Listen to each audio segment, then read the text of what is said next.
Hello everyone. जैसा कि आप लोग जानते हैं, मेरा नाम है सोनू कुमार और मैं आप सभी का स्वागत करता हूँ लीनियर अरेंजमेंट के पार्ट 1 में। ये लीनियर अरेंजमेंट का पहला क्लास है। ठीक है, इसके अंदर हम लोग लीनियर अरेंजमेंट का बेसिक देखेंगे, कितने टाइप के क्वेश्चन आते हैं वो देखेंगे, और क्या क्या चीजें होती है जिसको ध्यान में रखना होता है लीनियर अरेंजमेंट का क्वेश्चन बनाते समय।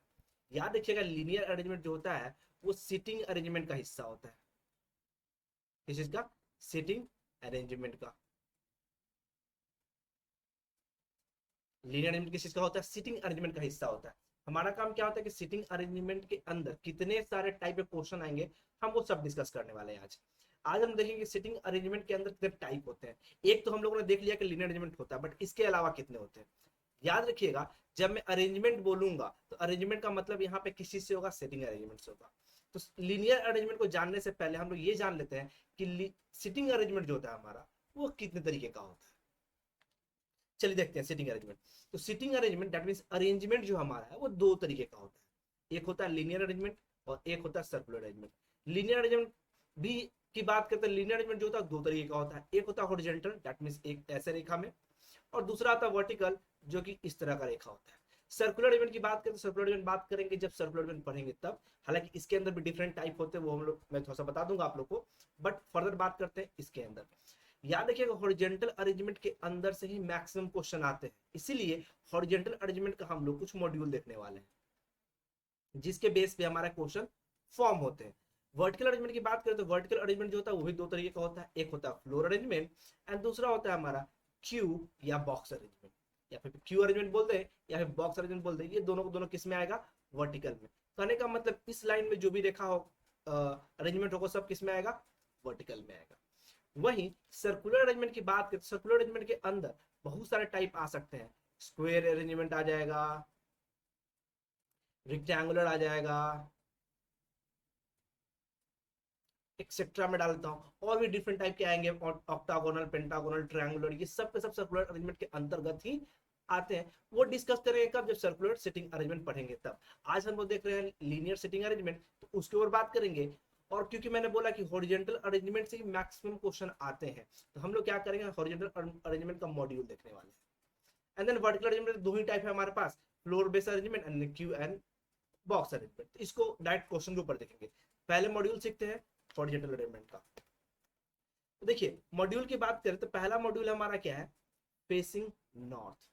फेसिंग नॉर्थ करने का मतलब है, कुछ लोग होंगे यहाँ पे 4-5%, 8% भी हो सकता है, कुछ भी परसेंट दे सकता है क्वेश्चन।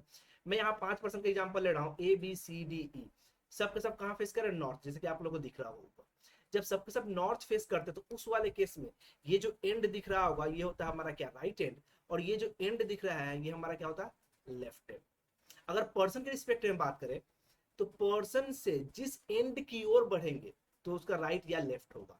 जैसे सी के राइट एंड की तरफ बढ़ते तो सी के राइट में क्या हो जाएगा? हमारा डी हो जाएगा एंड ई हो जाएगा। सी से लेफ्ट एंड की ओर बढ़ेंगे तो सी के लेफ्ट में ए हो जाएगा एंड बी हो जाएगा। वैसे ही अगर हम आपसे पूछे कि बी के लेफ्ट में कौन बैठा हुआ है, बी के लेफ्ट में कौन बैठा हुआ है, तो हम लोग क्या करेंगे? बी से लेफ्ट एंड की ओर बढ़ेंगे।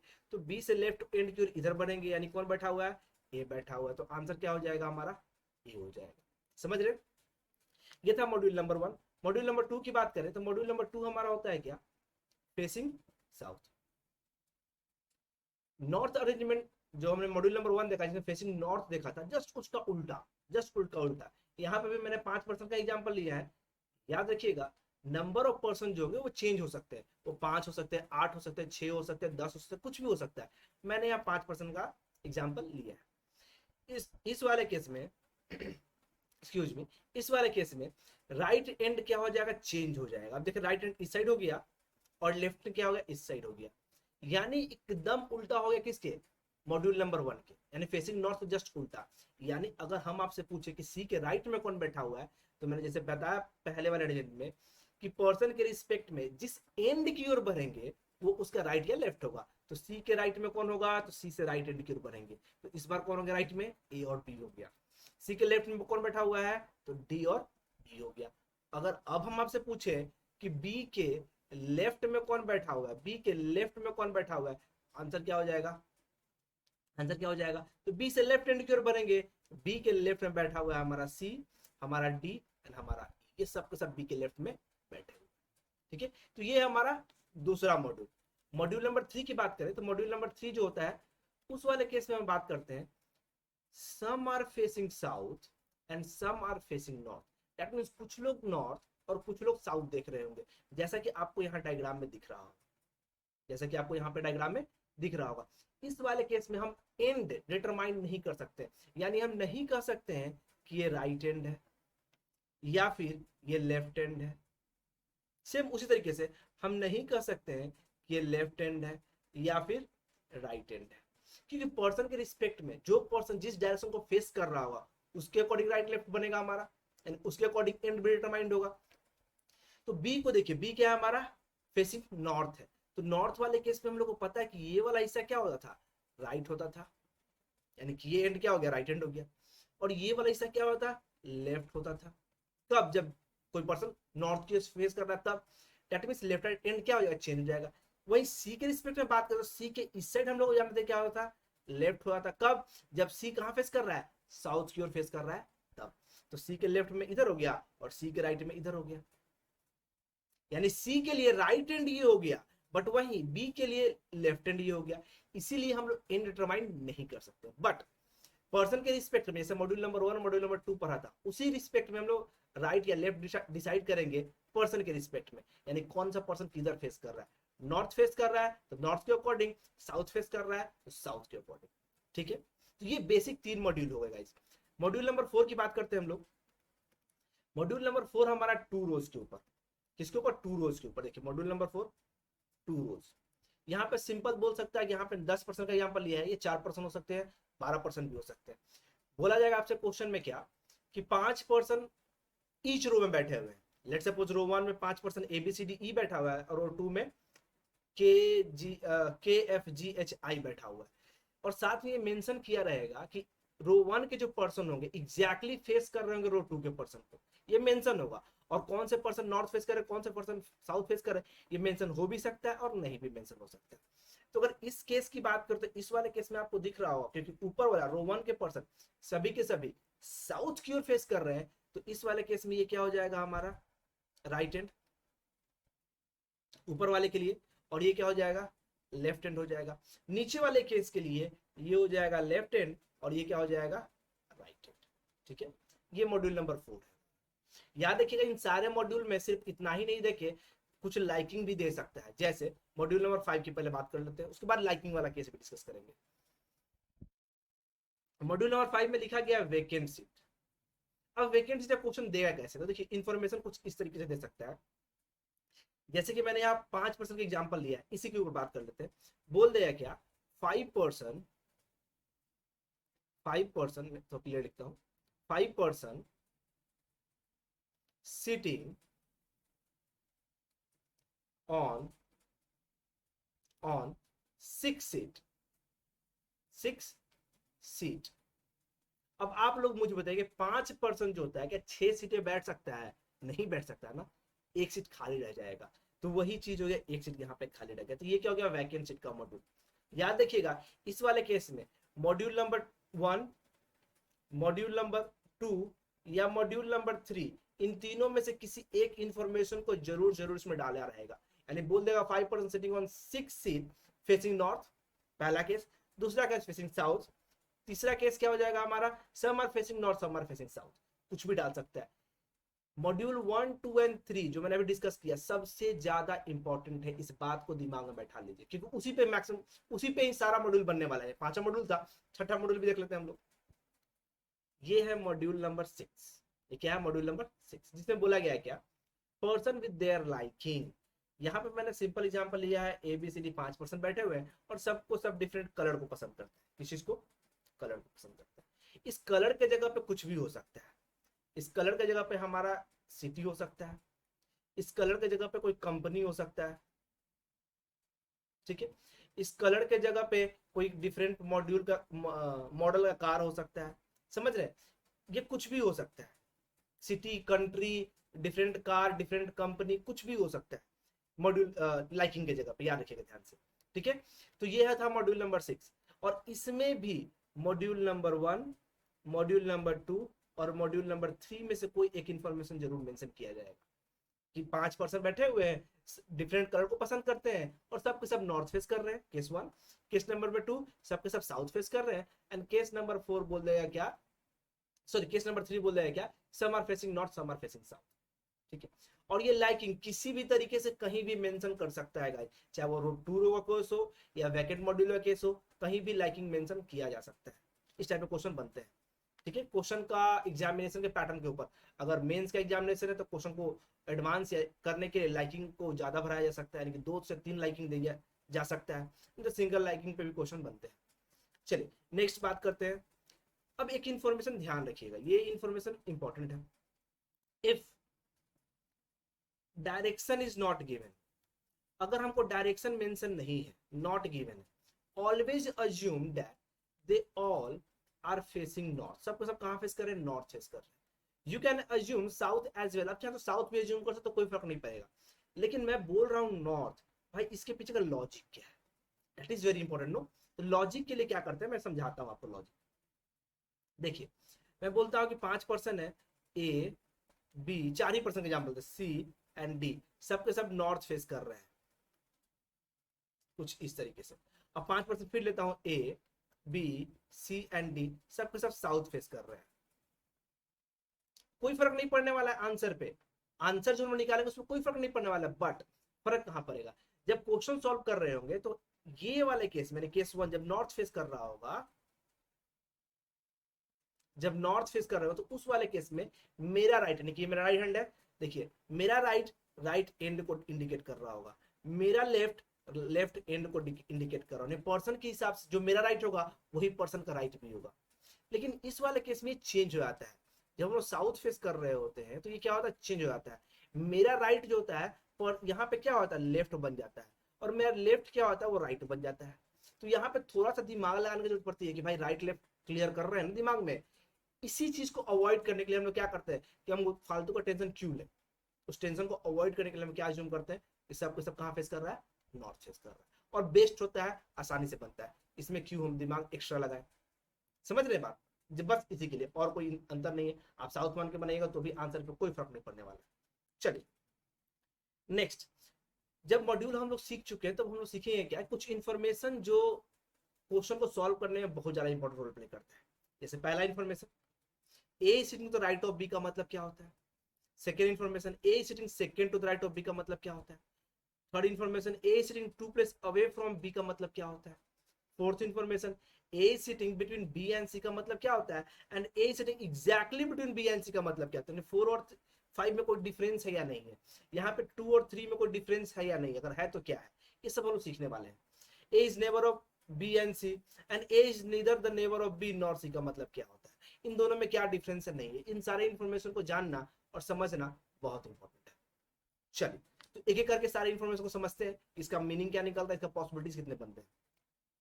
पहला इंफॉर्मेशन लिखा गया क्या, A sitting to the right of B, इसका मतलब क्या, अगर लेट सपोज 5% का एग्जांपल लेते हैं, 1 2 3 4 5, बोला है A sitting to the right of B, सब के सब नॉर्थ फेस कर रही है, जूम कर लेते हैं क्योंकि डायरेक्शन मेंशन नहीं है, तो सब के सब कहां फेस कर रहे हैं, नॉर्थ फेस कर रहे हैं। तो A is sitting to the right of B, अगर बी यहां बैठाते हैं तो ए यहां भी बैठ सकता है। ठीक है, बी अगर यहां बैठा रहे हैं तो ए यहां भी बैठ सकता है। बी अगर यहां बैठा रहे तो 1 2 गैप छोड़ के 3, ये 5 था, ए यहां भी बैठ सकता है। बी अगर यहां बैठा तो 1 2 3, ए यहां भी बैठ सकता है। यानी कि बी के रिस्पेक्ट में सिर्फ ए को राइट में होना है, कितना राइट में होना है इसके बारे में कोई आइडिया नहीं, यानी कि बी के रिस्पेक्ट में सिर्फ ए राइट में होगा। लेकिन वहीं एक चीज और निकलता है, 1 2 3 4 5, बी कभी भी यहां पे नहीं बैठेगा। क्यों भाई, क्यों ऐसा, ऐसा इसलिए क्योंकि हमको पता है कि A is sitting to the right of B, A जो होगा बी के राइट में बैठेगा, अगर बी को राइट एंड में बैठा दिए तो ए के लिए जगह ही नहीं बचेगा। इसीलिए यहां से दिमाग में क्लियर रखना है कि बी जो राइट हैंड पर कतई नहीं बैठेगा। क्लियर है, कम से कम एक जगह खाली होना चाहिए ए के लिए। वहीं जब हम बात करते A sitting to, A sitting to the immediate right of B, तो इमीडिएट का मतलब क्या होता है, जस्ट बगल में। तो जस्ट बगल का मतलब आप समझ चुके हैं, 1 2 3 4 5, 1 2 3 4 5, 1 2 3 4 5, मैं 3 कैसे बना रहा हूं, अगर बी यहाँ है तो ए यहाँ, अगर बी यहाँ है तो ए यहाँ, अगर बी यहाँ है तो ए यहाँ, इमीडिएट राइट की बात कर रहे हैं हम लोग, तो इमीडिएट राइट में यानी कि बी और ए जब भी बैठेगा ऐसे ही बैठेगा और हमेशा क्या होगा, टुगेदर होगा,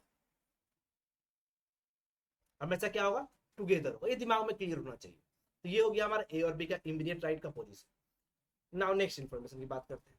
अगर यहां लिखा गया है third information, A is sitting second to the right of B, इसका मतलब क्या? तो भाई देखिए, 1 2 3 4 5% गैप कर दिया, दो केस में डालता हूँ, 1 2 3 4 5, एक और केस में डालते हैं, 1 2 3 4 5। A is sitting second to the right of B, अगर बी यहाँ बैठा हुआ है तो एक गैप छोड़ के ए कहाँ बैठेगा, यहाँ बैठेगा। अगर बी यहाँ बैठा तो एक गैप छोड़ के ए यहाँ बैठेगा। अगर बी यहाँ बैठा हो तो एक गैप छोड़ के ए यहाँ बैठेगा। यानी इससे एक निष्कर्ष निकलता है कि इस वाले केस में 1 2 3 4 5 बी इस प्लेस पे और बी इस प्लेस पे नहीं बैठेगा, क्योंकि ए और बी के बीच में 1% गैप हर बार दिख रहा होगा, सेकंड टू द राइट है एंड 1% गैप करके, यानी कि ए और बी जो है 3 प्लेस को घेरेंगे। बी के बाद कम से कम 2 प्लेस होना ही चाहिए। देखिए बी के बाद कम से कम 2 प्लेस यहाँ पे है। वहीं अगर हम बात करते हैं इंफॉर्मेशन नंबर 4, क्या इंफॉर्मेशन नंबर 4 और इंफॉर्मेशन नंबर 3 में कोई डिफरेंस है? एक बार वीडियो को पॉज करके जरा सा सोचिए, थोड़ा सोचिए, एंड देन वीडियो को प्ले करके देखिए क्या डिफरेंस था या नहीं था। A sitting 2 place away from B का मतलब क्या? ए जो है 2 प्लेस अवे फ्रॉम बी है। तो हम लोग देख लेते हैं, 1 2 3 4 5 बैठा हुआ है यहाँ पे। यहाँ पे देखिए कोई डिफरेंस नहीं होता है, A sitting 2 place away from B का मतलब सेम ही होता है। बी यहाँ बैठेगा तो ए यहाँ बैठेगा, 1 2 3 4 5, बी यहाँ बैठेगा तो ए यहाँ बैठेगा, 1 2 3 4 5, बी यहाँ बैठेगा तो ए यहाँ बैठेगा। यानी कि प्लेसेस में कोई डिफरेंस नहीं है। डिफरेंस कहां पे है? तो इस वाले केस में देखिए राइट मेंशन किया गया है, यानी कि इस वाले केस में हमारे पास डायरेक्शन मेंशन है। क्या मेंशन है? डायरेक्शन, कि बी की तुलना में ए किस डायरेक्शन में बैठेगा। इस वाले केस में डायरेक्शन मेंशन नहीं है। डायरेक्शन क्या है? मेंशन नहीं है। बस यही डिफरेंस है और कोई डिफरेंस नहीं है। 2 प्लेस अवे को गलती से अगर आप ऐसे बैठा रहे हैं 1 2 3 4 5 और बी को यहाँ 2 गैप छोड़ के आप ए यहाँ बैठा रहे हैं, तो ये गलत अरेंजमेंट है। गलती से ये काम ना करें। और अभी जो मैं बताने वाला हूँ ये रामबाण बताने वाला हूँ। ये चीज पूरे पजल में, चाहे वो लीनियर हो, सर्कुलर हो, डिस्ट्रीब्यूशन हो, कोई भी पजल हो, किसी भी टाइप का पजल हो, ये अमृत है जो यहाँ मैंने नोट लिखा है। इस नोट को अच्छे से समझिएगा। देखिए नोट क्या लिखा हुआ है। If A is sitting second to the right of B or A is sitting 2 places away from B, then always take n minus 1 person, n minus 1 person between them, n minus 1 person between them, where n is number of places given। कहने का मतलब क्या? n is number of places given, कहने का मतलब क्या? देखिए यहाँ लिखा हुआ है A is sitting second to the right of B, यहाँ पे जो सेकेंड है ये n का वैल्यू है, तो n का वैल्यू कितना हो जाएगा? 2 हो जाएगा। यहाँ पे क्या होगा? 2 प्लेस अवे, यहाँ भी n का वैल्यू कितना हो जाएगा? 2 हो जाएगा। यानी a और b के बीच में कितने परसेंट बैठेंगे? n माइनस 1, यानी कि 2 माइनस 1। 2 माइनस 1 कितना हो जाएगा? 1% यहाँ भी, और 2 माइनस 1 यहाँ पे कितना हो जाएगा? 1% यहाँ भी। देखिए a और b के बीच में 1% यहाँ ही बैठा हुआ है, a और b के बीच में 1% यहाँ बैठा है। हर बार 3 प्लेस अवे कह देंगे तो n माइनस 1 लगाएंगे, दोनों के बीच में कितने परसेंट? 2%। 4 प्लेस अवे बोल देंगे, n का वैल्यू 4 हो जाएगा, n माइनस 1 लगा, दोनों के बीच में 3%। बस दिमाग में बैठा लीजिए। ये 2 फ्लोर एवब भी होता तो भी n माइनस 1 लगाते, 3 फ्लोर बिलो भी होता तो भी n माइनस 1 लगाते, 2 प्लेसेस अहेड भी होता तो भी n माइनस 1 लगाते, 5 प्लेस बिलो भी होता तो भी n माइनस 1 लगाते। यानी हर जगह n माइनस 1 लगना ही है। तो इस बात को दिमाग में अच्छे से बैठा लीजिए। n minus 1 is utmost important. कभी भी कंफ्यूजन हो n माइनस 1 लगाइए। अब क्योंकि हम लोग मालूम है कि यहाँ पर डायरेक्शन मेंशन नहीं था, तो इन दोनों के बीच में डिफरेंस क्रिएट, डिफरेंस एक चीज क्रिएट डायरेक्शन की वजह से क्या हो गया कि बी और ए जो है अपना पोजीशन इंटरचेंज कर सकता है। बी और ए जो है अपना पोजीशन क्या कर सकता है? इंटरचेंज कर सकता है हर बार। समझ रहे? बी और अपना पोजीशन इंटरचेंज कर सकता है। ऊपर वाले केस में मैंने यहाँ बी का पोजीशन कट किया था ना, बट नीचे वाले केस में ऐसा कुछ नहीं होगा। बी यहाँ भी हो सकता है, बी यहाँ भी हो सकता है, कहीं भी हो सकता है। जब तक डायरेक्शन मेंशन नहीं हो तब तक दोनों पर्सन आपस में अपना पोजीशन क्या कर सकता है? इंटरचेंज कर सकता है। बस दिमाग में बस इतना ही रखना है कि दोनों के बीच में एक पर्सन को बैठाना है n माइनस 1 लगा के। ठीक है, ये इंपॉर्टेंट था। नाउ नेक्स्ट मूव करते हैं इंफॉर्मेशन और 5 को देखिए, लिखा गया है हमारा ए सिटिंग बिटवीन बी एंड सी, ए जो है बी और सी दोनों के बीच में बैठा हुआ है, तो 5% का एग्जाम्पल लेते हैं, 1 2 3 4 5, 1 2 3 4 5, 1 2 3 4 5, ठीक है। लिखा हुआ है क्या, A sitting between B and C, B और सी के बीच में ए बैठा हुआ, तो अगर बी यहाँ बैठा हुआ है, सी यहाँ बैठा हो, तो ए यहाँ बैठ सकता है, बी यहाँ बैठा हुआ है, सी यहाँ बैठा हो, तो ए यहाँ भी बैठ सकता है, ए यहाँ भी बैठ सकता है, बी अगर यहाँ बैठा हुआ, सी यहाँ बैठा हो, तो ए यहाँ भी बैठ सकता है, ए यहाँ भी बैठ सकता है, और ए यहाँ ही बैठ सकता है। यानी बी और सी के बीच में एक कहीं भी बैठ सकता है, कहीं भी। बस याद रखने वाली बात क्या है कि बी और सी अपना पोजीशन क्या कर सकता है, चेंज कर सकता है, इंटरचेंज कर सकता है। बी और सी क्या कर सकता है, अपना पोजीशन को इंटरचेंज कर सकता है। लेकिन जब हम बात करते हैं A is sitting exactly between B and C, तो कंडीशन चेंज हो जाता है। कैसे, तो देखिए 1 2 3 4 5, 1 2 3 4 5, 1 2 3 4 5। Now let me see, A sitting exactly between B and C, अगर बी यहां बैठा हुआ है, सी यहां बैठा हुआ है, तो ए कंफर्म यहीं बैठेगा, एक केस। और बी और सी अपना पोजीशन चेंज कर सकता है, ये तो हम लोग को मालूम ही है। अगर बी यहां बैठा हुआ है, सी यहां बैठ, तो सी यहां नहीं बैठ सकता है, सी इस पोजीशन पर नहीं बैठ सकता है। क्यों नहीं बैठ सकता है, क्योंकि अगर सी यहां बैठ रहा है, तो ए अगर यहां बैठा तो एग्जैक्टली बिटवीन नहीं होगा। एग्जैक्टली बिटवीन का मतलब क्या होता है, तो डिस्टेंस डिस्टेंस बिटवीन, यहां इसके रिस्पेक्ट में मैं लिखता हूं, इसी के रिस्पेक्ट में लिखता हूं, distance between B to A and C to A must be equal, must be equal, दोनों का होना चाहिए, इक्वल होना चाहिए।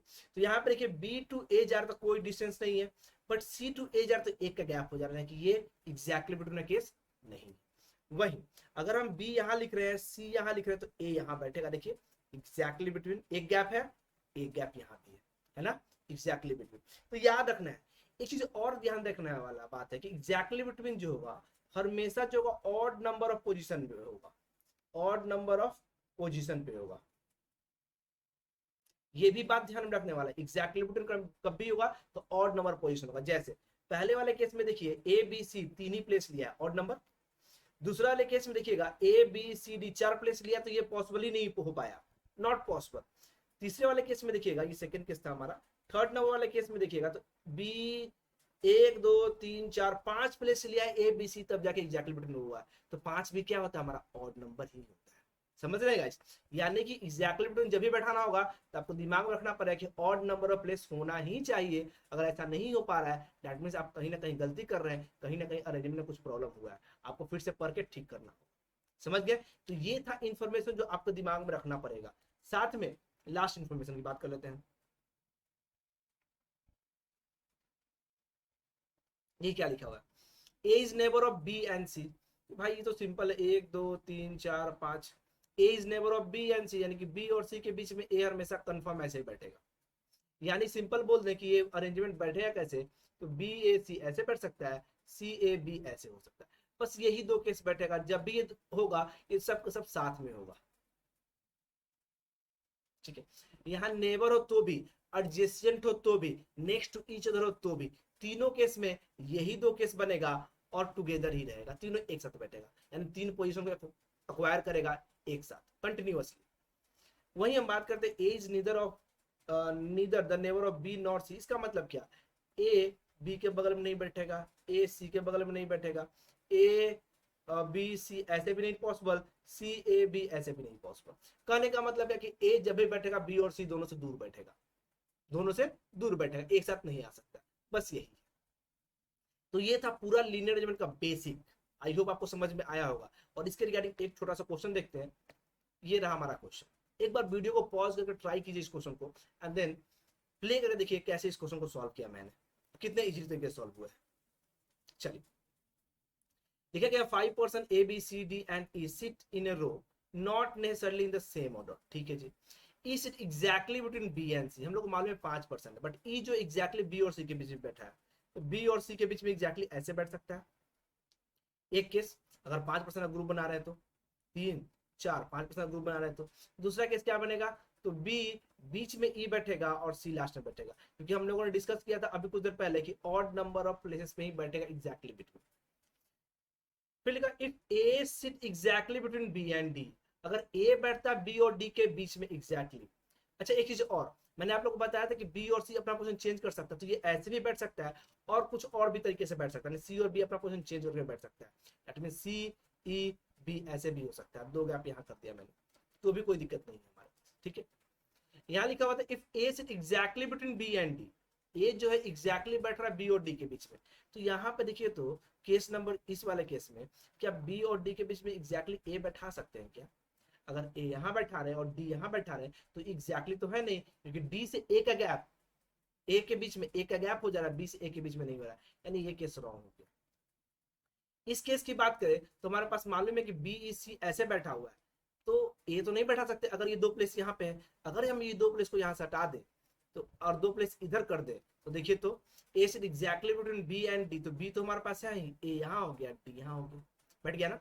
वही इस वाले केस की बात करें तो ए यहाँ बैठ गया डी यहाँ बैठ गया ना, यानी ये दोनों case, case number 1 case number 2 and ये this one was the case number 3 जो कि गलत हो गया था। ये दोनों केस क्या कर गया, जस्टिफाई कर गया। अब ये दोनों केस अगर जस्टिफाई कर गया है देन क्या लिखा हुआ है, then which of the following must be true, कौन सा ऑप्शन में ट्रू है कंफर्म, तो देख लेते हैं। पहला D sit to the immediate right of B, B के इमीडिएट राइट में डी बैठा हुआ है क्या? बी के इमीडिएट राइट में डी तो नहीं बैठा हुआ है, ये तो गलत है हमारे पास। A and C always sit together, A और सी हमेशा साथ में क्या? दोनों में से किसी केस में नहीं है, ये भी गलत हो गया। B sit exactly at the centre of the row, B यहाँ भी सेंटर ऑफ द रो में बैठा हुआ है, बी यहाँ भी सेंटर ऑफ द रो में बैठा हुआ है, and this one is the correct. E sit between B and A और बी के बीच में ई थोड़ी बैठा हुआ, नहीं बैठा, यहाँ भी नहीं बैठा हुआ है और यहाँ भी नहीं बैठा हुआ, ये भी गलत हो गया। That means option number C is the correct answer. ठीक है, तो ये था हमारा लीनियर अरेंजमेंट का पार्ट 1। आई होप आपको वीडियो पसंद आया, अगर पसंद आया तो लाइक एंड शेयर करते रहिए ऐसे और अपना प्यार दर्शाते रहिए। अभी के लिए इतना ही, फिर मिलेंगे लीनियर अरेंजमेंट का पार्ट 2 में, यानी मॉड्यूल के ऊपर जो मॉड्यूल नंबर 1 हमने डिस्कस किया था उसके ऊपर क्वेश्चन और देखेंगे। हर एक मॉड्यूल के ऊपर सारे क्वेश्चन डिस्कस करने वाले हैं, मॉड्यूल बाय मॉड्यूल हम लोग सारे क्वेश्चन को डिस्कस करेंगे ताकि आपका कॉन्सेप्ट अच्छे से क्लियर हो जाए। अभी के लिए थैंक यू फॉर वॉचिंग, मिलेंगे हम लोग नेक्स्ट पार्ट में। Thank you guys.